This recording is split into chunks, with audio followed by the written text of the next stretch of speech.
Hello and welcome to the Microlearning Institute. In this tutorial we look at an application of IAS 20 government grants.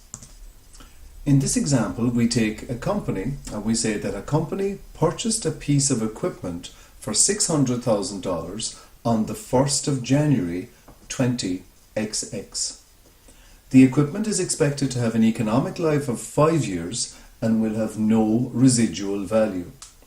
Depreciation on this equipment is calculated on a straight line basis over the life of the asset.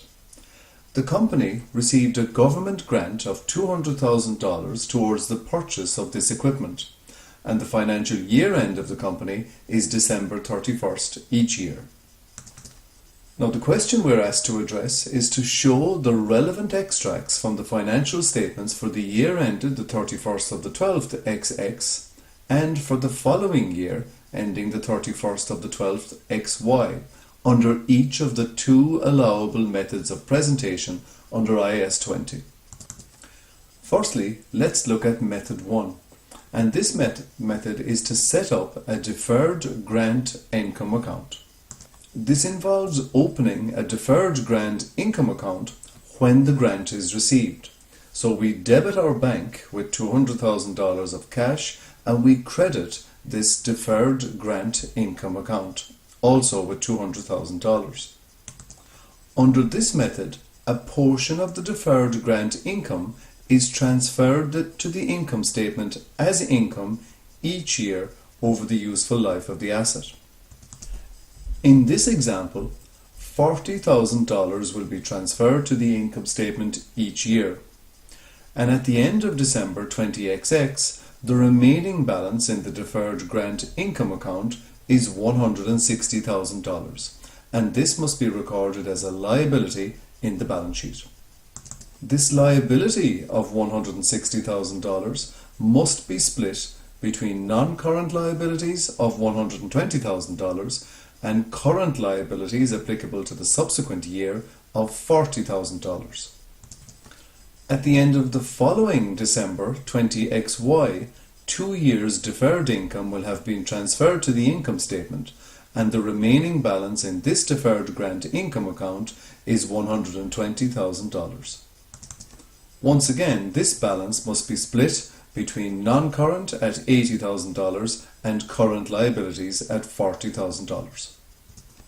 So, for method 1, our income statement extract shows depreciation on the asset of $600,000 over 5 years of $120,000 each year, but it also shows a deferred grant income to offset some of that depreciation of $40,000 each year.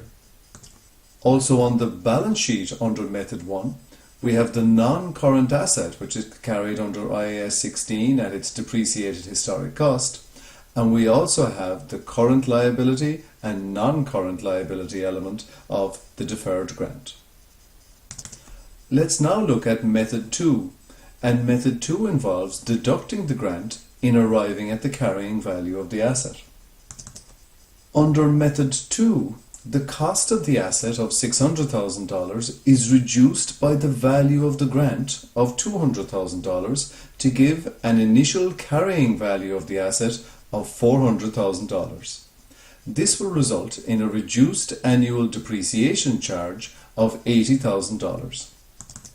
So under method 2, our income statement extract shows simply depreciation each year of $80,000. And under method 2, our balance sheet extract under IAS 16 shows the equipment at its depreciated historic cost. It is important to note that under both methods 1 and method 2 above, the net charge to the income statement each year is $80,000. Thank you for watching the Microlearning Institute, and we hope you enjoyed our government grant example under IAS 20.